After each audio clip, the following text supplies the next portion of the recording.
to the Rosie Rose Podcast. Today, I'm really excited to welcome Dr. Seng to the podcast. He's a retired family doctor who cared for so many families in our community, including mine. He was actually my high school doctor, and more importantly, my mom's doctor for many years. Oh, Dr. Seng practiced medicine in California for over 30 years after graduating from medical school in Hawaii back in 1988. Alongside his clinical work, he also taught and mentored new doctors, leaving and lasting an impact on both patients and students. With what makes his story even more powerful is his personal journey. He survived the Khmer-language regime in Cambodia, came to the U.S. as a refugee, and built a life of service and healing. He even wrote a memoir called Starving Season, One Person's Story, sharing his incredible story and resilience of hope. Now in retirement, Dr. Singh continued his mission of education by creating health-focused videos on YouTube. On his YouTube channel, Dr. Seng Seang channel, where he shared his practical advice and knowledge to help people live a healthier life. So I'm honored to have him here today and to share his story and wisdom with you all. Welcome, Dr. Singh. hi, thank you, Rosie, for having me. I'm really happy to be here. It's such a pleasure to meet you briefly early this year in Eureka, and and thank you for your brief introduction. Thank you. Yes. So it's Boo, it's kind of crazy because I was reading your book and that evening I went to Resme's house and I met Dr. Singh. Wow. So it was just like how we crossed paths. It was organically, and now we are here now. So, Dr. Singh, can you tell us a little bit more about yourself? Well, I came here to United States as a refugee along with my wife. We came through Thailand. Uh, there was a camp there called Dang Camp, and then came straight to Hawaii in United States, and then get a chance to went back to go back to school, and subsequently 8 years later, I got my doctor degrees, and then came to Modesto, joined the program called Family Medicine in Modesto here, and stayed for 3 years. And after graduate from that, I joined the faculty of the residency program, and all the way till the time I retired. I have three children. They are all out now. They have the family of their own, and I'm enjoying seeing my grandkid. I have seven grandkid now, and and uh, and also the other part that nice about retirement. After I retired, I was able to uh, write this book called Starving Season. Oh my gosh, Starving Season is amazing, Boo. Like you written it so well. You when you read this book, like you don't want to put it down. I read it every morning and I'm like, oh, one more chapter, one more chapter. I'm like, okay, save some for tomorrow. Okay, so you lived through the regime during this such like oh, what a hard time for everyone. When you think back, when you think back to that time, what feelings come up for you now? Well, I mean, it's probably like the book laid out the story of the killing field, how my family was evacuated out of the city like everyone else, and was told that within 3 days we come back, but never happened. And then I went to a town called Kampong Kantuot, and then subsequently was trucked the whole family to the killing field, to the west side of the Cambodia, in the province called Po Sat. And there I lived through that for almost 4 years. Actually, as you know, the the Vietnamese liberate Cambodia in January, but then I stay with in January 79, and I stay with the Pol Pot regime till June because we were deep in the mountain. So those are the time that I lost all my family.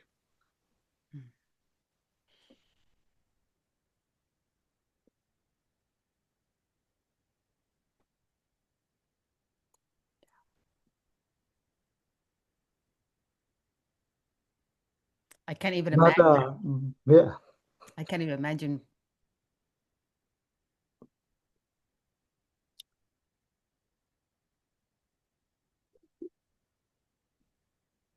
it's very interesting. The the story happened over 50 years ago.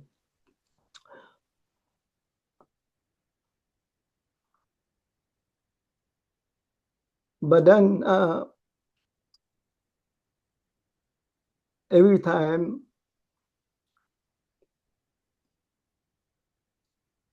I thought about it or I think about it, it bring back very saddening memory. But anyway, we went in with 24 of us, and fortunately or unfortunately, I am the only person that survived, and then came out of the killing field, and thought at that time I thought, living through the killing field, the most important thing is to find food to eat and to fill your stomach. And right after I get off from the killing field, I was thinking that uh, my life will be complete if I would have a small hut and planting, yeah, a potato around my hut, and I would live happily. That was the thought at that time. Yeah, you thought after coming from the killing field that life would be complete just planting potatoes and having a hut.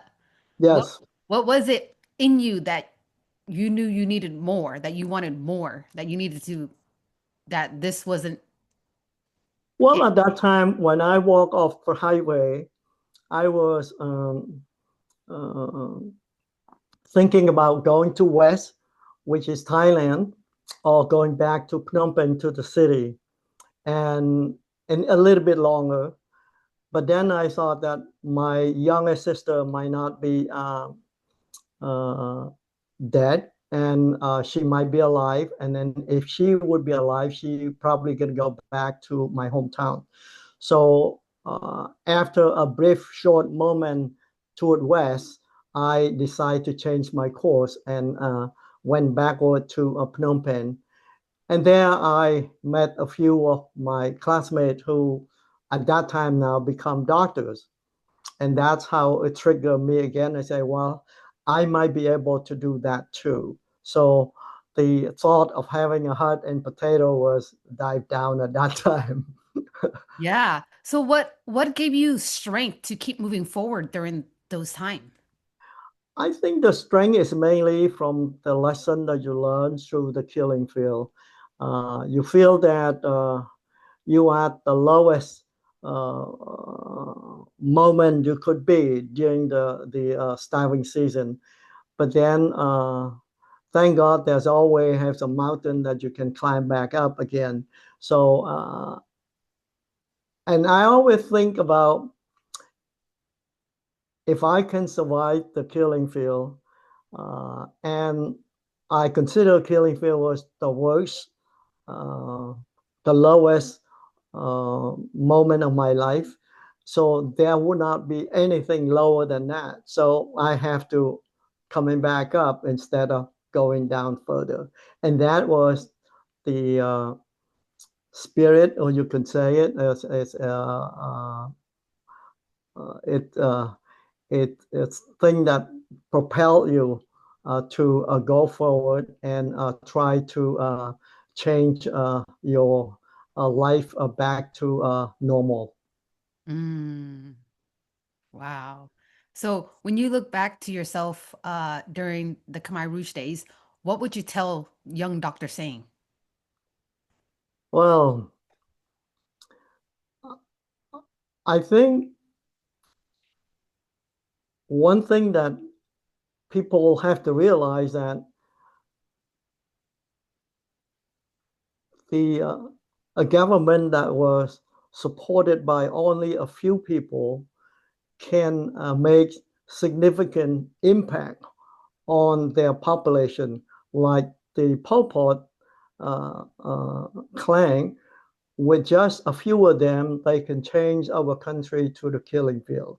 So I think this is to tell us that those regimes do nothing but causing harm and causing life loss and a sadness to our country. So hopefully we learn from that lesson and not to fall into that again.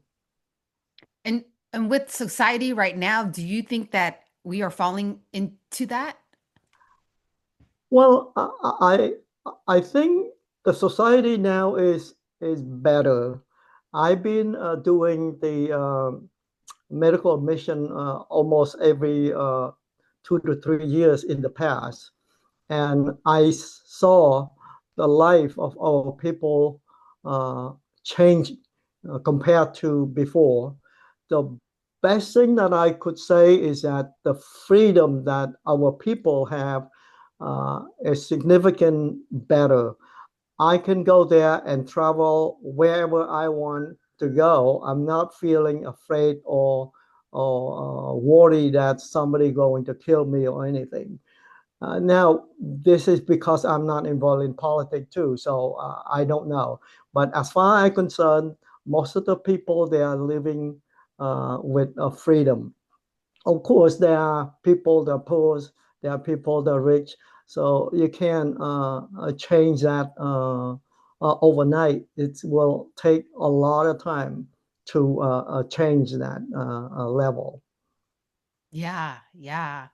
Wow. It's the book Starving Season, Dr. Singh goes in details about it. He wrote this very beautifully. And what, you said that out of 24 people, you are the only survivor. Yes.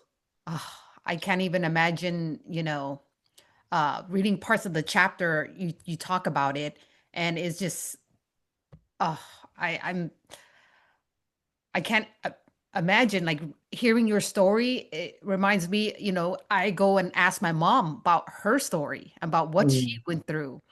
And a lot of us, like now that the your generation that came over here do, and because you are a family doctor, do some of them, I know my mom did, had PSTD. Um, how did you help them cope with that? Yes, when I was in the residency program, I formed a group for all the patients that came to see me with diagnosis of post-traumatic stress disorder, including your mom was in that group too. And uh, the nice things about having a group of this is to inform others that you are not alone. Your mom not alone. I'm not alone. There's plenty other people that continue to suffer despite the event.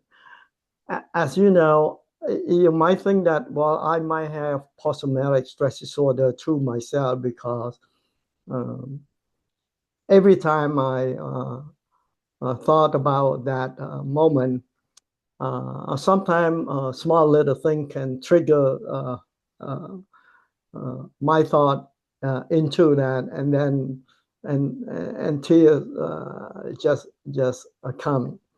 and to know that others suffer the same and they survive that moment, that is the very big thing. The other thing that we did is like a lot of time, as you know, most of the people with post-traumatic stress disorder, they always say that their memory no longer there. They can't recall short-term memory. I'm talking about, but the long-term memory they can recall it pretty well.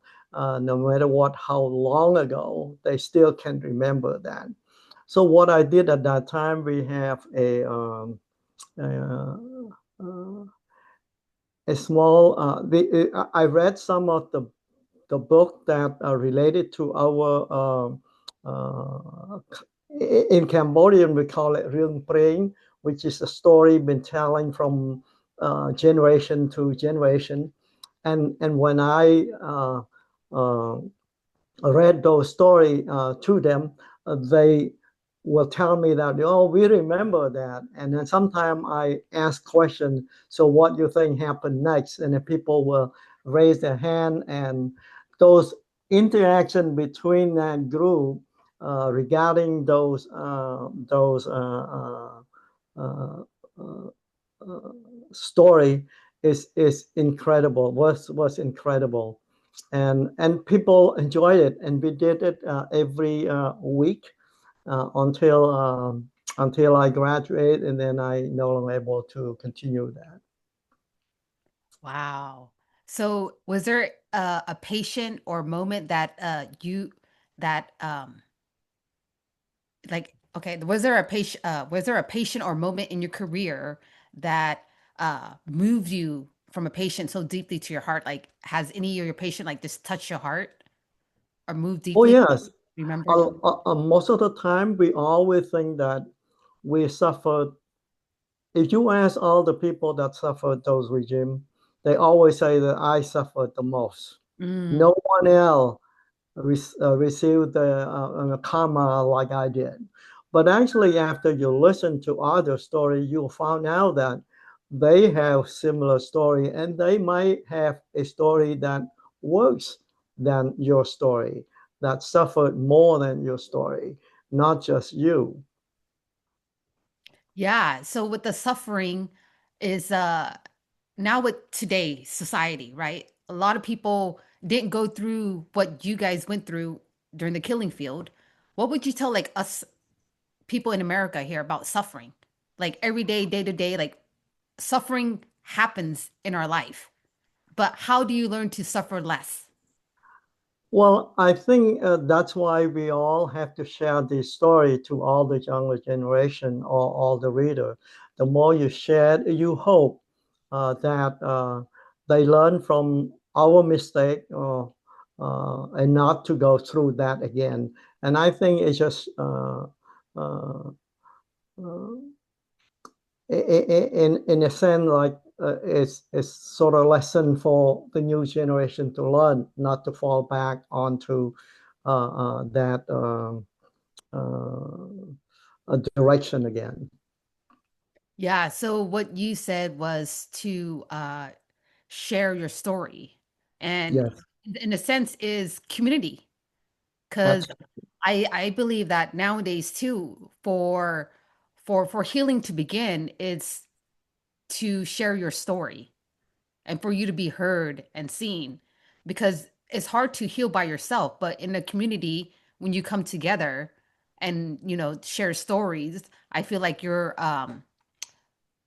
feel like a belonging, uh like you don't carry the burden by yourself. That's true. If you ask, but the harder thing about the younger generation now, I'm sure you're probably aware of this. If you were to go to your parents who suffered this and ask them to tell you the story, usually they just chase you away and say, well, don't bring that memory back again. Or usually they just don't have a guts to tell you the story, or they just to avoid it because avoiding this will be helping their mind more than anything else. So therefore, if you have anybody that willing to share the story, I think those are a good thing for our community. Mm. I totally agree with the sharing story. Luckily for my mom, she was able to tell her story. So growing up, um, I heard it throughout the years about their suffering and how they lived, how my mom used to go out in the forest and she can hear like the snake. She can hear animals. So for her it was like hunting, like hearing like, oh, the puhumawai and how Mm. she grabbed like a 6 foot snake from the tail, Mhm. ran as fast as she could, swing it back and forth until it died. Yeah, they learn so much about how to find food. And I remember I knew nothing about doing the trap for the rat, and uh, and I learned how to do that, and I learned how to pick where's a place that the rat will be there, and this is secretly. You cannot do this openly. So this is among all of us. Like I have about 4 or 5 group of us, and we put this trap in the forest in close by the village, uh, maybe around 7 to 10 trap, and we'll get maybe 1 or 2 rats, and then we go ahead and share it privately inside. Initially we do it frying. Because at that time the Khmer was not that uh, sophisticated in terms of tracking us. And later on, we found out that when you do that, the smell come out all over the place, and then they can tell where's the source. So we ended up doing boiling the rat instead of frying the rat. Yeah, yeah, that makes sense because when you fry food, you can smell it miles Yes, away. yes, yes. So you learn all these things, like your mom learned about how to find snake and to get snake, and I found, and some people will try to get frog and all these things. So, or some people very good in digging for crab Hmm. in the field, in the rice field. Yeah, so you ate rat, crab. Did you eat frog too?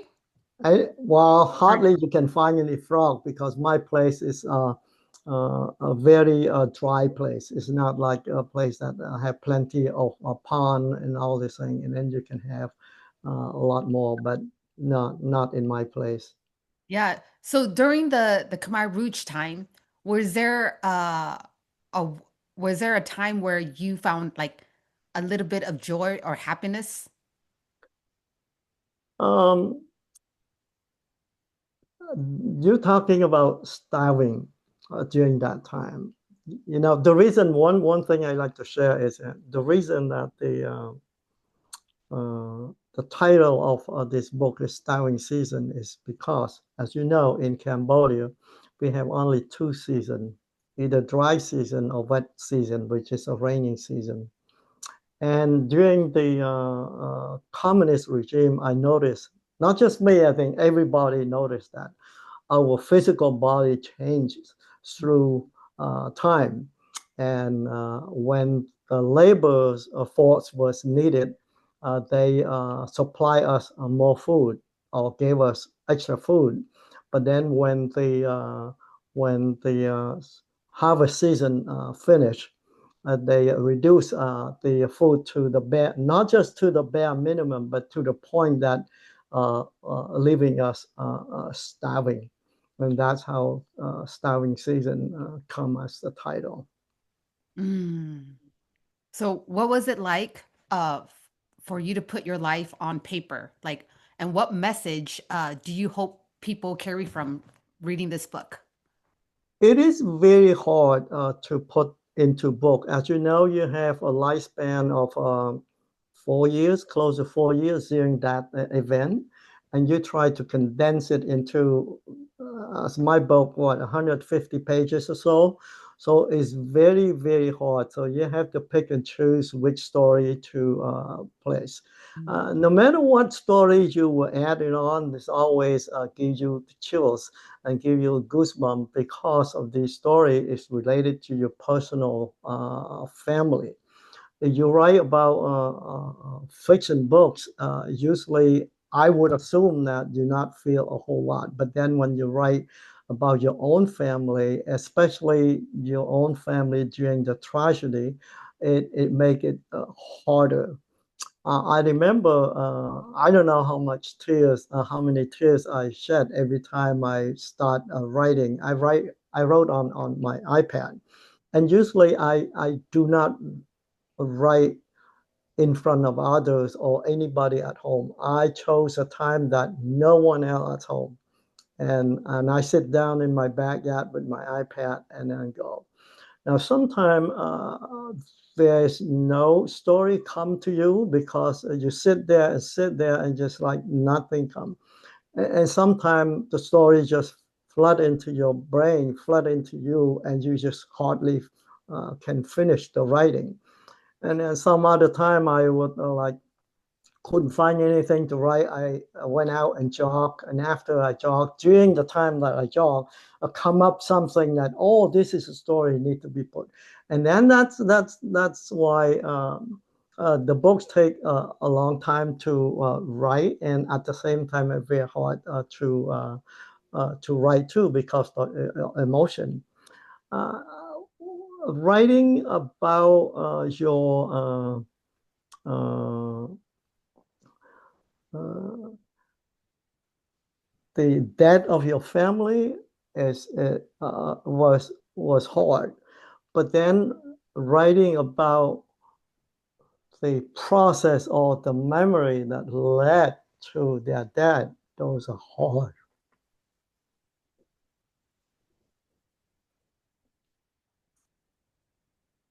Sorry. Oh, it's okay. It's okay. Yeah. When you were just talking about that, you wrote about your nephew Yes. in here. And I don't want to, I was like, do I share some of the story or let them get the book and read it? Um, It's fine. Yeah, you can share well, one of those stories. That's fine. yeah, what broke me was when you were talking about your nephew, how Yeah. you're walking back with him and then you carried him. Well, there's one time I was chosen to be a water supplier to the kitchen outside the village. So usually when you go outside the village, you will fed better because this is a time that they need labor force. So they fed you better. So I thought that my nephew that I uh, asked him to call me dad because I want to stay in the village. And therefore, I told the Khmer that my sister was my wife, and Vimol, his name, was my son. And with just one time telling him, he remember for life. So when I took him to the field, he was so happy.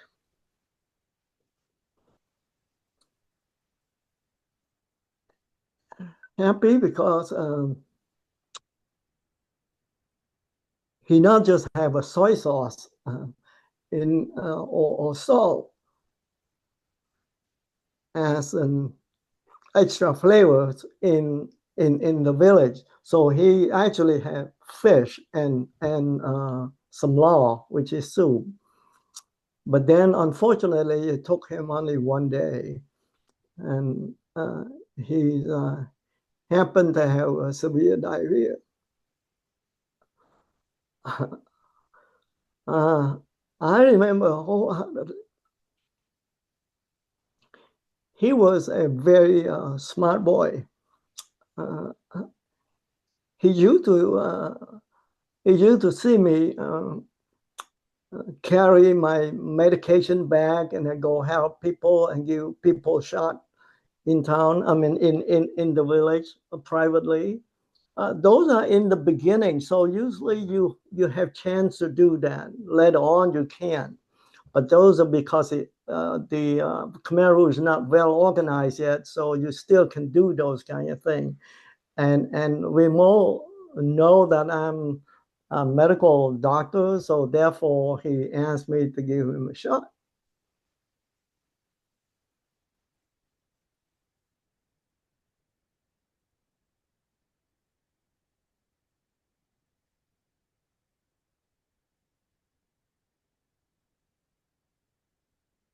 It's it melted my heart.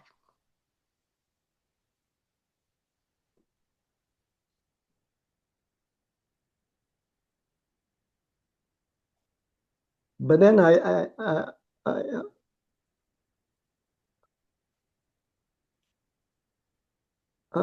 by then I have the medicine, no medicine or anything that can help me. And and I can't work there because I need to take him back to the village, to his mother.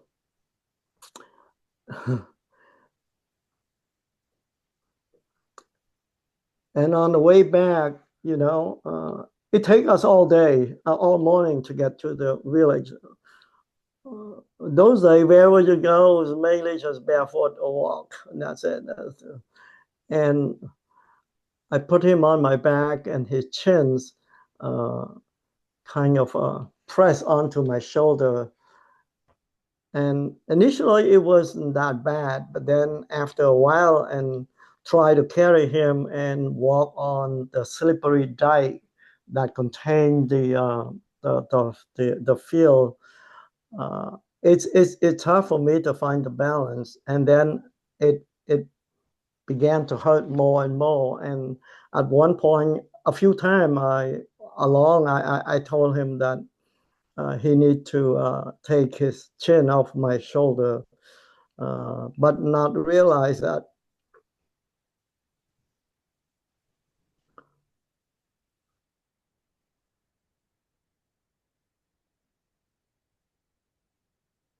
the moment that I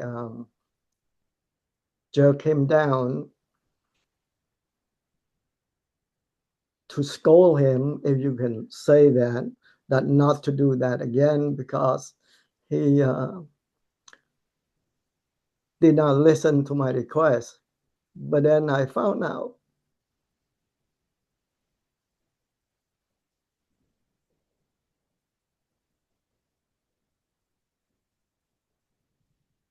he was so weak.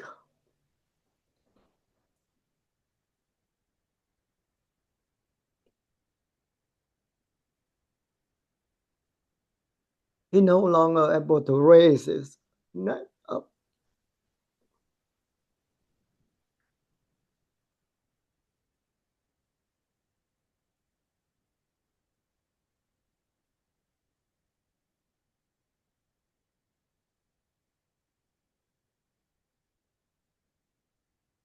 And from that moment on,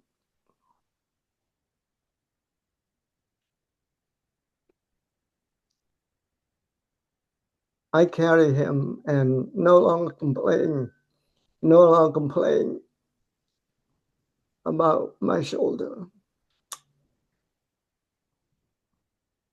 But what made it tragic was that when I got home, he's really, really weak by that time. By that time, he's so weak. And he asked me for a fish, and I could not remember how I got the fish, but I did. A small fish, tiny fish.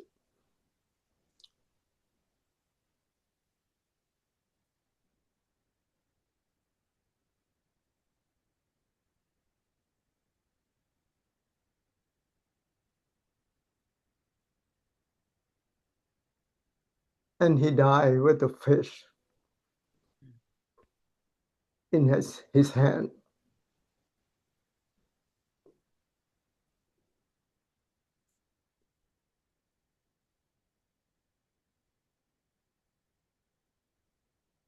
One other thing that people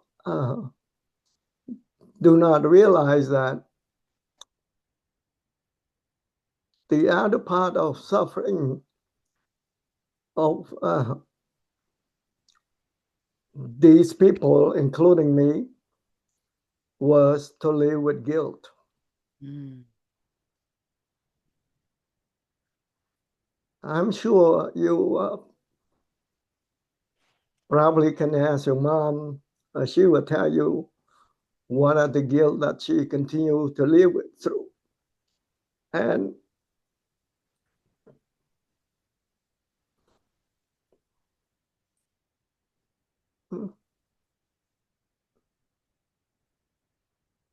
the interesting about guilt is that you want to change that, but you couldn't. So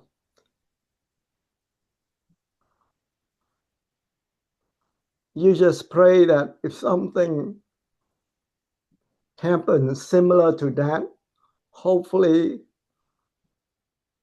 you think twice before uh, you decide what to do.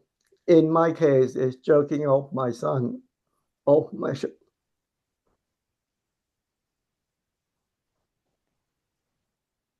Wow. Boo.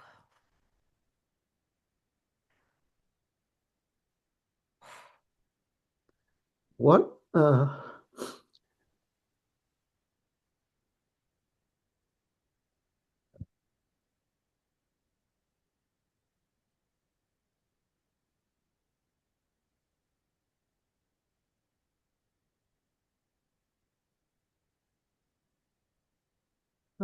what made this story affected me the most was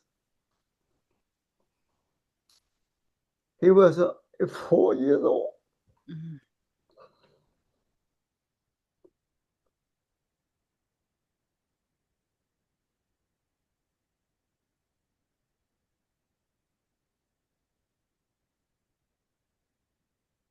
And never get the chance to do anything wrong.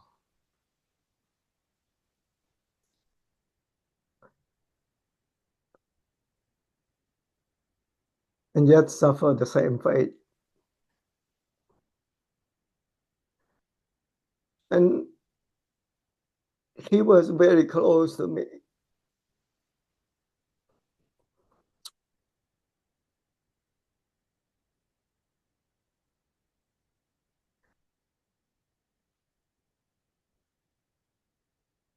And it was so hard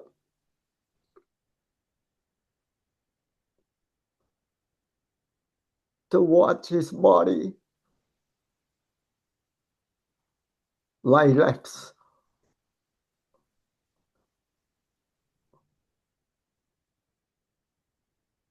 I paused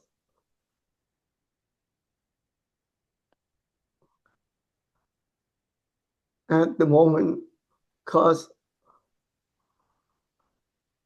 I did not know what to do next. After that,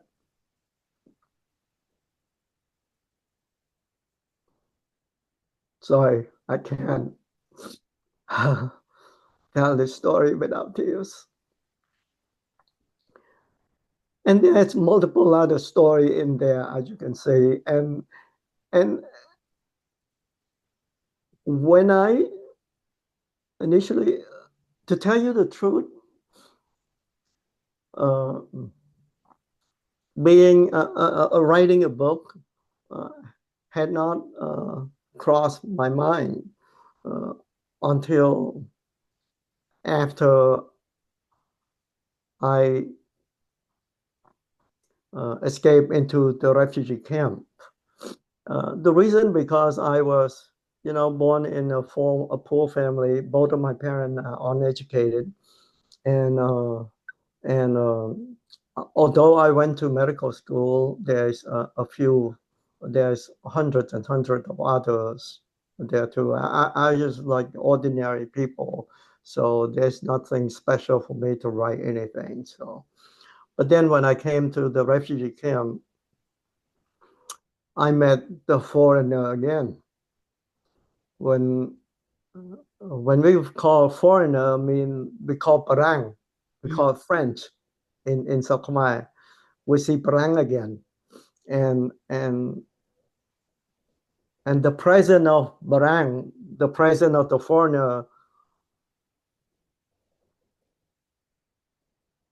was the thing that secure you, say you are in a safe place. I remember before the killing field, there's a bunch of journalists in Phnom Penh all around, right? During the communists, you never seen anyone. You never seen journalists, you never seen any white people, you never seen any Barang no more. And when I saw Barang again in the refugee camp, I was so happy. I was so happy because I know that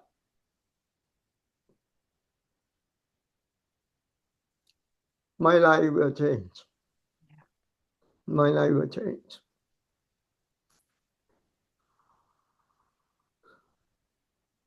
I remember when I was in the hospital, quote unquote, of the Khmer. The hospital is not a hospital. It's a animal barn that changed it into the hospital, and the patient are those that no longer able to work in the field and was call it as lazy or not want to help the organization, and therefore they let us die. I mean, in my place, in the hospital that I went in, we have 10 to 20 body die every single day.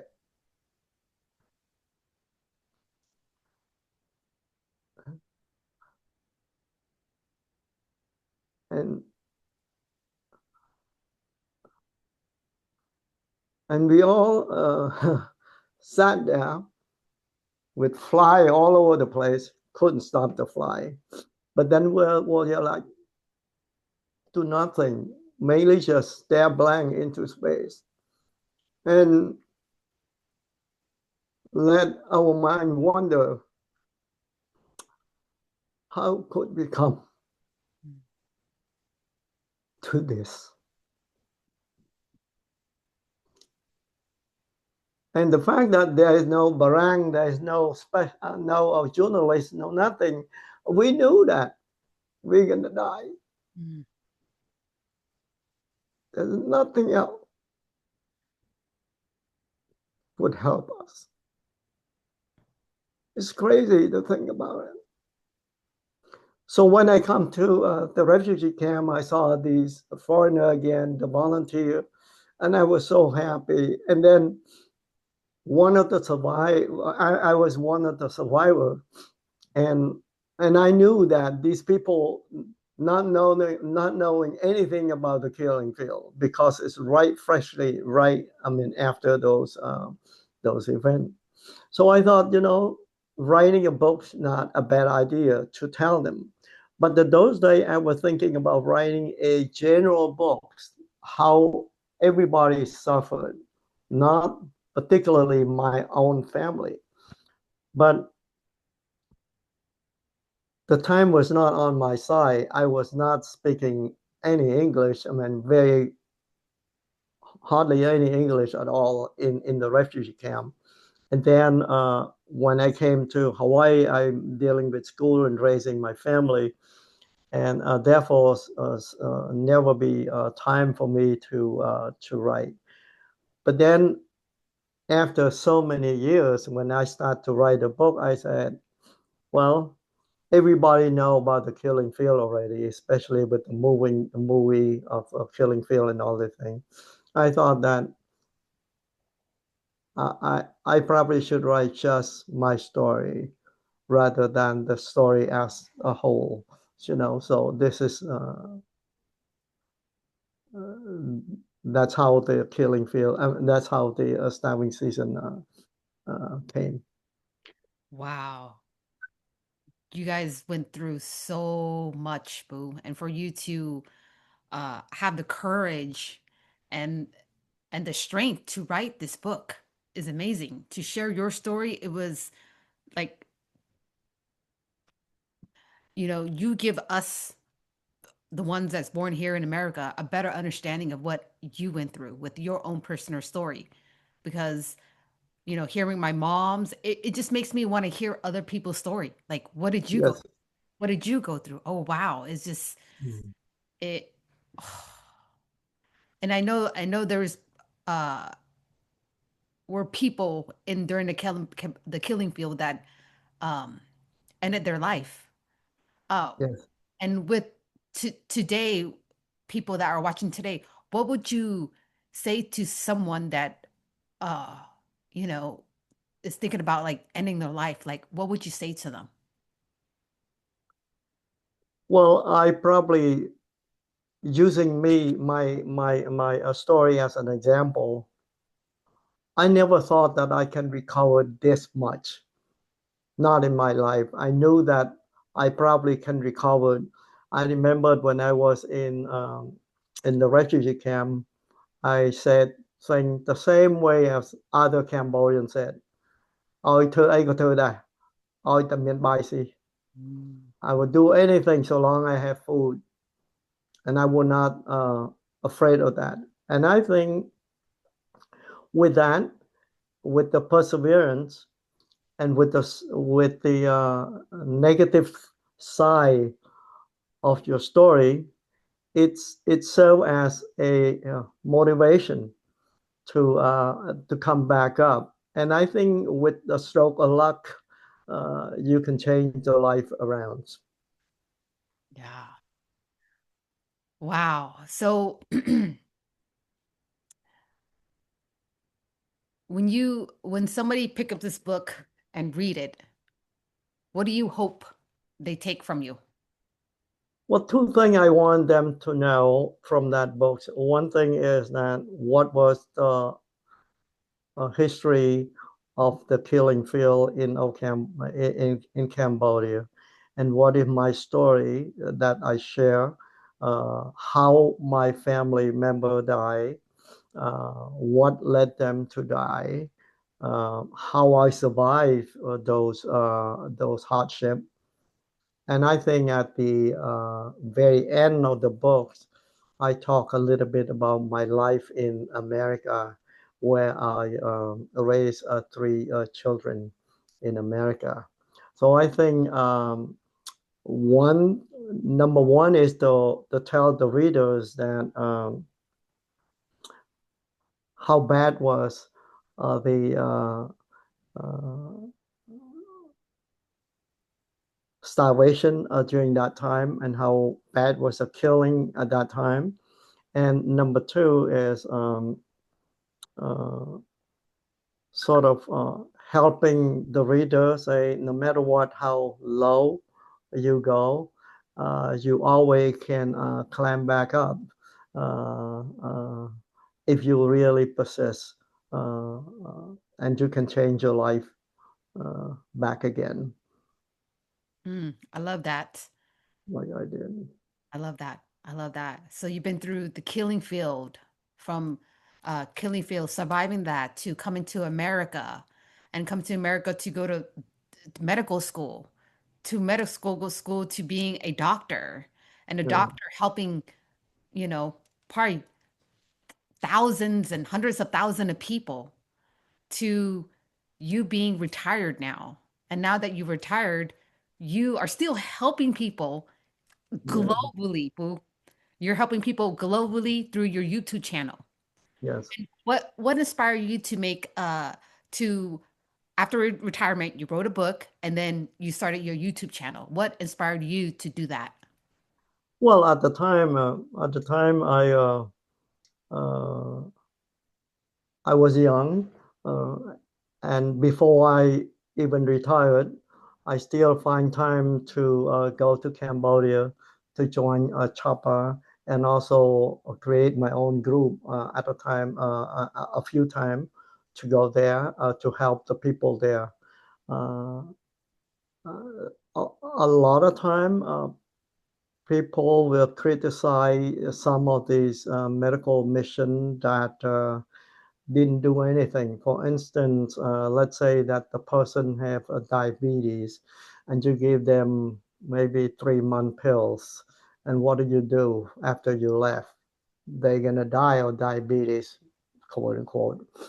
But if you interview those people that receive those medicine, you will find out that they walk miles and miles to come in to try to get 30 pills of Tylenol because they had nothing. Mm. So at that time, I do that every 2 to 3 years. And then now that I'm older now, I cannot travel that often.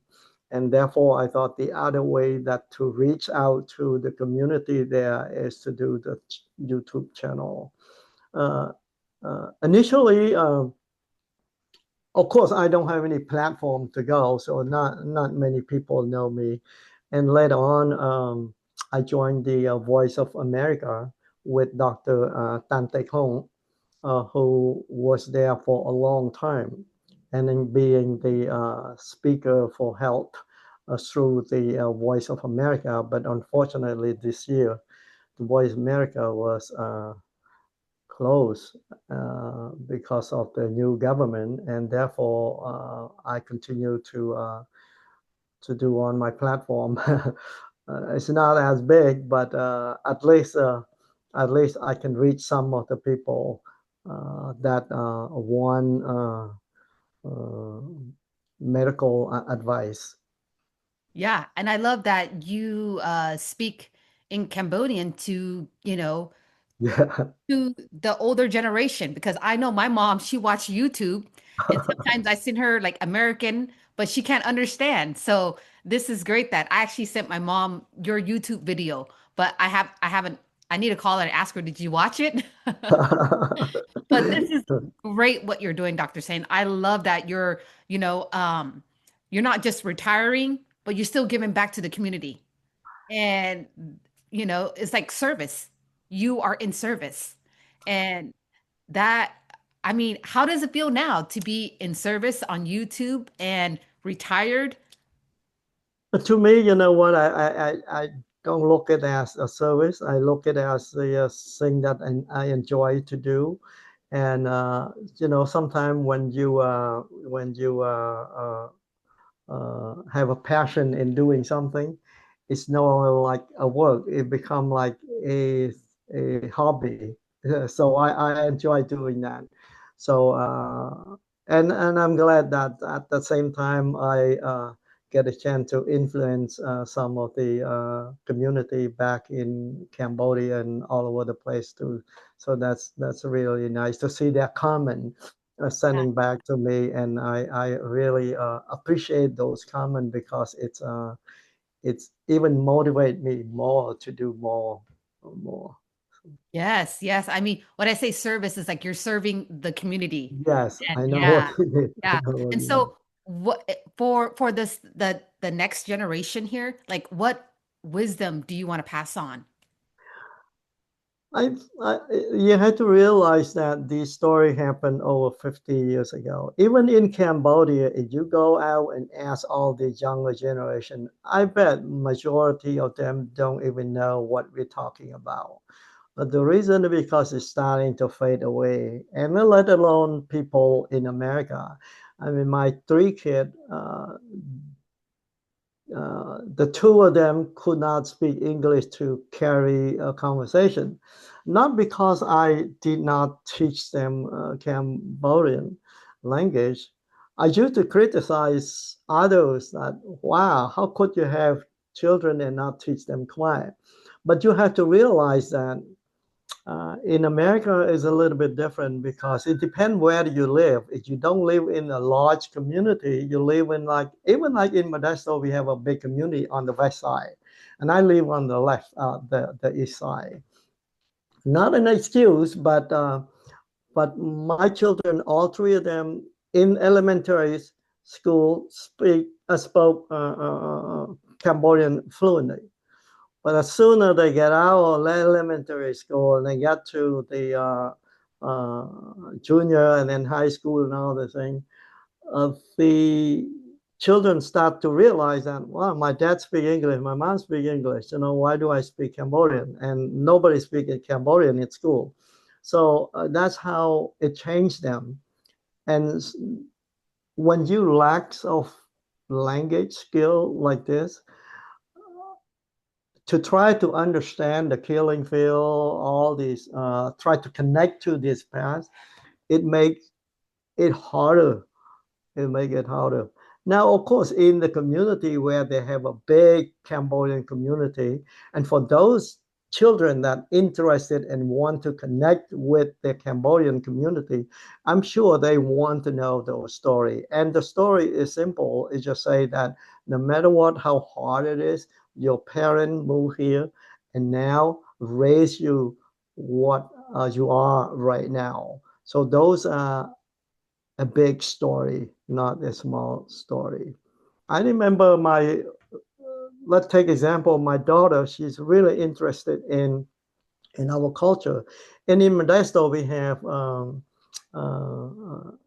group playing, we mean that music. And one day when I took her to the community called The Bridge, and she saw the two-string instrument called throw, and she asked me, Dad, can I play throw?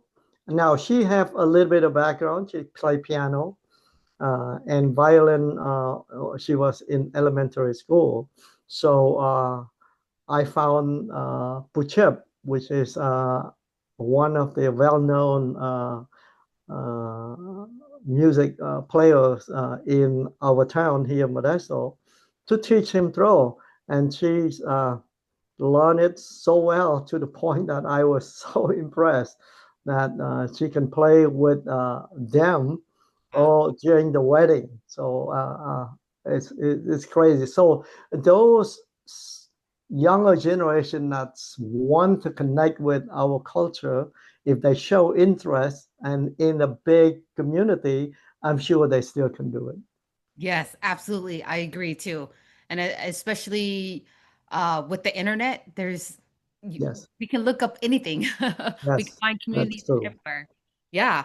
Oh my gosh. Thank you so much, Dr. Sang, for coming on and sharing your story and your wisdom, and especially the story that is written here.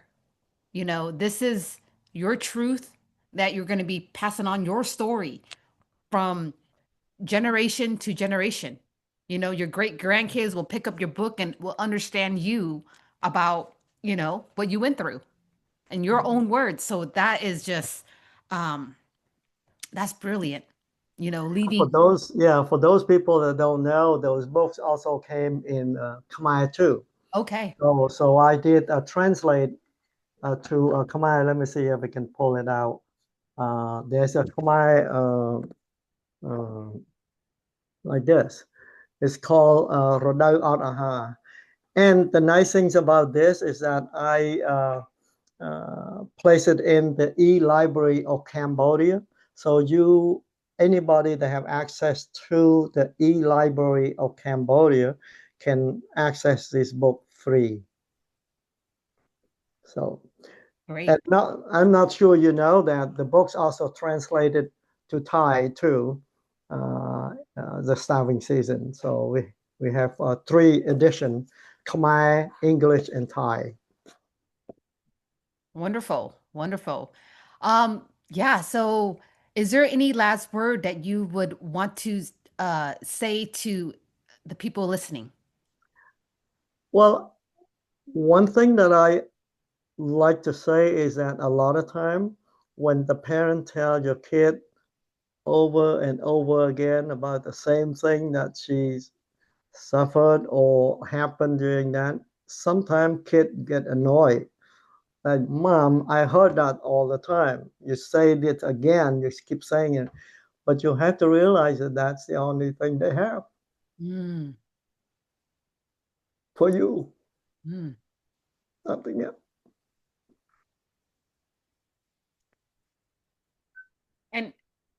And how do we hold space for them?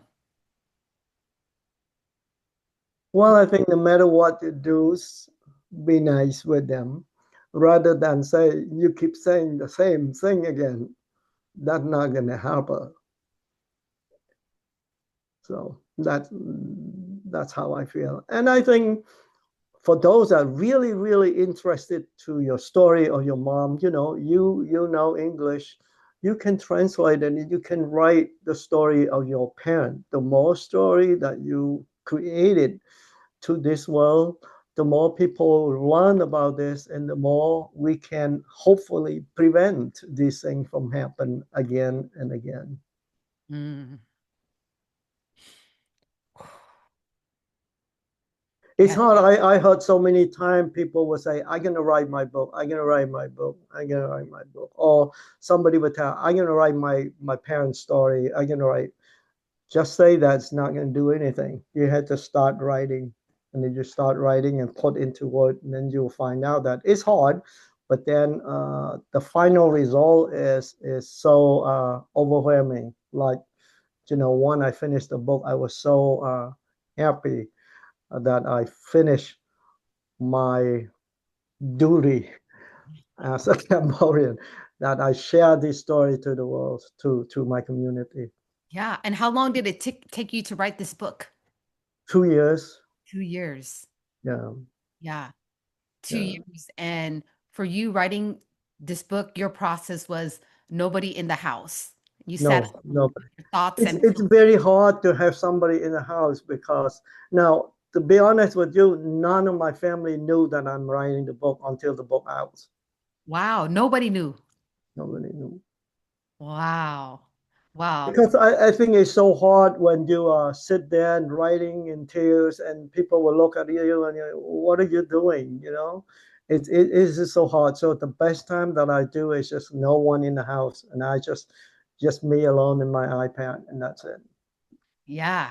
I think that's where healing begins is when you're able to sit Yes, quiet with yes. yourself. Because uh that's how for me how to heal from, my childhood, what I went through during childhood. And it's sitting there for me was writing in my journal. Yes, Nobody home, writing yes. my thoughts and like my feelings. And there'd be times I just like cried and bawled, but it was just Mhm. it felt so good afterwards to like let it out on paper. And for me, to me, it goes back to what you said about sharing your stories and being in a Mhm. community. So I love that, Dr. Singh. And thank you so much again for coming on and giving, my audience a sense of your story and what, you know, if you write it on a book, it does not get lost. Yes. If you want to and to be like compassion to your parents if they keep telling you the same story over and over and over again. It And is it also passing this story to your own kid too. It's amazing that how much impact you could have. And now your grandchildren, I mean your children or your grandchildren remember, wow, this is how my great great grandparent went through. So yeah, well, you are leaving a legacy behind. You are leaving a diary of amazing work on YouTube because to me, YouTube lives forever, you know? yes, And yes, it's like when you die, it's like you have all these uh diary on YouTube for them to like look and be inspired by. yes, And I love that because this so is like the new season, new generation, new culture, and you are up to date with that. I try my best. I'm not as Yeah. savvy as you, so You're doing a great job. Your with videos are technology. amazing. So you guys, I'm gonna leave Dr. Sang's information. Can they buy this book on Amazon? Yes, Okay, I'll leave the link of his book on Amazon, his YouTube channel, and where to reach him. So if you have a Khmer parent that wants to learn about health and you had some Khmer writing that I didn't understand. You wrote it in Khmer, so I couldn't really know. Because for me, I understand Khmer a little bit when they speak, but I don't fully understand. So, but if you have a Khmer parent, you guys go to Dr. Seng's channel and listen to him. They're going to get great information about health and wellness. And thank you so much. Anything else, Dr. Seng, that you want to end with? The reason that I only come out because I knew that there's nobody that English speaking will watch my video. Yeah. You All have a right. specific target. Yes.